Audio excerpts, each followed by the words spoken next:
दोस्तों दनोइस पर एक बार फिर आप सभी लोगों का स्वागत है। देश और दुनिया की 15 बड़ी खबरें लेकर आपके सामने हाजिर है। दोस्तों आज की सबसे पहली खबर है अनलॉक 5 को लेकर। 1 अक्टूबर से अनलॉक 5 लागू होने जा रहा है। इसमें सरकार किन किन कारोबारों को छूट और किन किन पर रोक जारी रखेगी, पूरी जानकारी आगे विस्तार से जानेंगे। दोस्तों अगली खबर है ट्रेनों को लेकर। ट्रेनों के किरायों को लेकर सरकार ने लिया बड़ा फैसला। अब टिकट में होने वाली है वृद्धि, पूरी जानकारी आगे इस वीडियो में मिलने वाली है। अगली खबर किसानों को लेकर है। रेल मंत्रालय ने किसान भाइयों के लिए चलाई ये स्पेशल ट्रेन, जिससे किसानों को होने वाला है सीधा फायदा। अगली खबर सोने की बिक्री को लेकर है। सरकार ने सोने की बिक्री पर जारी किया ये नियम। अब इस प्रकार से बेचना होगा सोना। पूरी जानकारी के लिए वीडियो में हमारे साथ बने रहें। दोस्तों अगली खबर 1000 और 500 के नोटों को लेकर है। 1000 और 500 के नोटों में पाई गई बड़ी धांधलीबाजी, आरबीआई ने दर्ज कराई एफआईआर। अगली खबर जामिया में एडमिशन को लेकर है। जामिया यूनिवर्सिटी में एडमिशन की डेट्स जारी हो गई है। इस बार इस प्रकार से होंगी परीक्षाएं। अगली खबर जन धन योजना को लेकर है। सरकार ने जन धन खातों को लेकर जारी किया ये आदेश। अगली बड़ी खबर बिहार चुनाव को लेकर है। बिहार चुनाव में अब विपक्ष दलों ने लिया ये बड़ा फैसला। पूरी जानकारी आगे इस वीडियो में जानने वाले हैं। अगली खबर मिठाइयों को लेकर है। अगर आपकी है मिठाई की दुकान या आपको मिठाई खाने का शौक है तो ये नियम आपके लिए बेहद जरूरी है। इसी के साथ जानेंगे मौसम समाचार। तो दोस्तों इन सभी काम की खबरों की A to Z जानकारी आपको इस वीडियो में मिलने वाली है। और अगर आप भी डेली मुद्दों से रिलेटेड वीडियो देखना पसंद करते हैं तो वीडियो को एक लाइक जरूर कर दें। आइए दोस्तों बढ़ते हैं अपनी पहली खबर की तरफ। पहली खबर अनलॉक 5 को लेकर है। देश में कोरोना वायरस संक्रमण के खतरे के बीच केंद्र सरकार आज अनलॉक 5 की गाइडलाइन जारी कर सकती है। इस अनलॉक में लोगों को उम्मीद है कि सरकार और छूट दे सकती है, जिसमें स्कूल, सिनेमा हॉल, जिम और मनोरंजन पार्कों को कुछ शर्तों के साथ खोलने की इजाजत दे सकती है। मल्टीप्लेक्स एसोसिएशन ऑफ इंडिया ने सरकार से अनुरोध किया है कि उन्हें कुछ शर्तों के साथ सिनेमा हॉल को खोलने की इजाजत दे दी जाए। इस अनलॉक में पर्यटन क्षेत्रों को खोलने की भी उम्मीद जताई जा रही है, क्योंकि कोरोना का सबसे ज्यादा असर पर्यटन क्षेत्र पर पड़ा है। इसलिए उम्मीद जताई जा रही है कि अनलॉक 5 में पर्यटन क्षेत्र में कुछ छूट मिल सकती है। दोस्तों अगली खबर है वो रेल यात्रा को लेकर है कि भारतीय रेलवे एसी में सफर करने वाले यात्रियों का किराया बढ़ाने जा रही है। रेलवे ने कहा है कि हम कई बड़े स्टेशनों पर यूजर फीस वसूलने की तैयारी कर रहे हैं। इसका चार्ज टिकट के पैसों के साथ जोड़ा जाएगा। एसी 1 में यात्रा करने वाले यात्रियों को 30 रुपए, जबकि एसी 2 और 3rd में यात्रा करने वालों को 15 रुपए का अतिरिक्त चार्ज देना होगा। इस प्रस्ताव को जल्द ही मंजूरी के लिए कैबिनेट में रखा जाएगा। दोस्तों रेलवे के टिकट बढ़ाने के फैसले पर आपके क्या विचार हैं, कमेंट करके जरूर बताएं। दोस्तों अगली खबर किसान ट्रेन को लेकर है। छोटे किसानों को फायदा पहुंचाने के लिए इंडियन रेलवे ने किसान ट्रेन चलाने की तैयारी शुरू कर दी है, जिससे कि किसान फल और सब्जियों को एक स्थान से दूसरे स्थान पर आसानी से ले जा सके। इसको लेकर रेल मंत्रालय के वरिष्ठ अधिकारियों ने कहा है कि सबसे पहली ट्रेन नागपुर और दिल्ली के बीच संतरों के लिए चलाई जाएगी। इसके अलावा किन्नू स्पेशल ट्रेन को भी पंजाब, पश्चिमी बंगाल और उड़ीसा के बीच चलाया जा सकता है। दोस्तों अगली खबर है गाड़ियों के रजिस्ट्रेशन को लेकर। उत्तर प्रदेश सरकार ने एक बड़ा फैसला लेते हुए कहा है कि अब पूरे प्रदेश में प्राइवेट गाड़ियों की तरह ही कमर्शियल गाड़ियों का भी रजिस्ट्रेशन डीलर के जरिए ही कराया जाएगा। सरकार ने साफ कहा है कि कमर्शियल गाड़ी खरीदने वालों को अब आरटीओ जाने की जरूरत नहीं पड़ेगी। हालांकि सरकार ने साफ कहा है कि फिटनेस सहित अन्य तरह के सर्टिफिकेट के लिए अभी भी आरटीओ ऑफिस ही जाना पड़ेगा। दोस्तों उत्तर प्रदेश सरकार के इस फैसले पर आपके क्या विचार हैं, कमेंट करके जरूर बताएं। आइए दोस्तों बढ़ते हैं अपनी अगली खबर की तरफ। अगली खबर बैंकों की छुट्टियों को लेकर है। अक्टूबर महीने में जो बैंकों की छुट्टी होने वाली है उसको लेकर एक अपडेट निकल कर आ रही है कि अगले महीने से शुरू हो रहे फेस्टिवल सीजन को देखते हुए बैंकों में बहुत सारी छुट्टियां होने वाली है, जिसको लेकर सरकार ने बैंकों की छुट्टियां घोषित कर दी हैं, जिससे कि ग्राहकों को त्योहारों के मौसम में कोई परेशानी ना हो। अक्टूबर महीने में 15 दिन बैंक बंद रहेंगे, जिसमें दूसरा और चौथा शनिवार और रविवार भी शामिल है।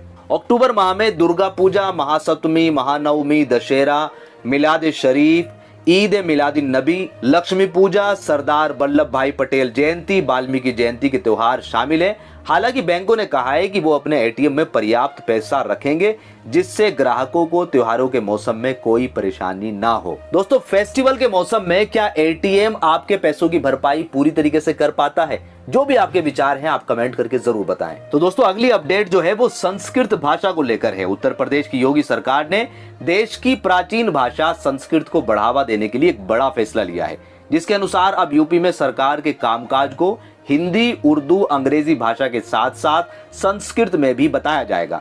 इसके बाद सूचना विभाग की एक टीम ने इस संबंध में काम करना शुरू कर दिया है। इससे पहले सरकार के कामकाज को सिर्फ हिंदी, उर्दू और अंग्रेजी में बताया जाता था, लेकिन प्रदेश के लोगों के द्वारा संस्कृत भाषा के प्रोत्साहन को लेकर लगातार मांग उठ रही थी। इसी को देखते हुए सरकार ने ये बड़ा फैसला लिया है। दोस्तों, अगली खबर है वो सोने की कीमत को लेकर है। अगर आपके पास सोना रखा हुआ है तो आपके दिमाग में भी ये विचार चल रहा होगा कि एक्चुअल में मुझे इस सोने को कब बेचना चाहिए। तो दोस्तों, आपकी परेशानी का हल एक कंपनी लेकर आई है। कोरोना महामारी की वजह से खराब हुई अर्थव्यवस्था ने घरों और कारोबारों को खत्म कर दिया है, जिसने लोगों के पास रखे सोने को बेचने पर मजबूर कर दिया है। लेकिन सोने के सही भाव नहीं मिलने से लोग काफी परेशान हैं। इसी को लेकर सरकार ने MMTC PAMP कंपनी को लोगों की मदद करने को कहा है। ये कंपनी ना सिर्फ आपको गोल्ड की सही कीमत देगी बल्कि उस पर दूसरी सुविधाएं भी देगी। कंपनी ने साफ कहा है कि सोना कम से कम 10 ग्राम होना चाहिए, लेकिन ये सुविधा अभी दिल्ली और उसके आसपास के इलाकों के लिए ही मुहैया होगी। दोस्तों, क्या आप भी अपने सोने की सही कीमत का इंतजार कर रहे हैं? अगर हाँ तो कमेंट करके जरूर बताएं। आइए दोस्तों, बढ़ते हैं अपनी अगली खबर की तरफ। अगली खबर है कि 20 रुपए पर कोई किसी की जान कैसे ले सकता है। जी हाँ दोस्तों, ऐसी घटना राजधानी दिल्ली में देखने को मिल रही है। देश की राजधानी दिल्ली में मात्र 20 रुपए के लिए एक युवक की पीट पीट कर हत्या कर दी। ये घटना है बुराड़ी थाना इलाके की, जहां पर 38 साल का रूपेश नाम का युवक कॉलोनी में एक नाई के यहां बाल बनवाने के लिए गया था। बाल बनवाने के बाद नाई ने उससे 50 रुपए मांगे, जिस पर उसने 30 रुपए दिए। इसी बात को लेकर झगड़ा हो गया और नाई ने रूपेश की पिटाई कर दी। मारपीट होने पर वहां पर भीड़ जमा हो गई और उसके बाद रूपेश को अस्पताल ले जाया गया, जहां पर डॉक्टरों ने उसको मृत घोषित कर दिया। आइए दोस्तों, बढ़ते हैं अपनी अगली खबर की तरफ। अगली खबर है 500 और 1000 के नोटों में बड़ी धांधलेबाजी को लेकर। वर्ष 2016 में हुई नोटबंदी के बाद बैंकों में पैसों के बदलने के लिए रिजर्व बैंक ऑफ इंडिया के पास भेजा गया था, लेकिन अब उन नोटों का वेरिफिकेशन करने पर पता चला कि उसमें करोड़ों रुपए के नोट नकली पाए गए।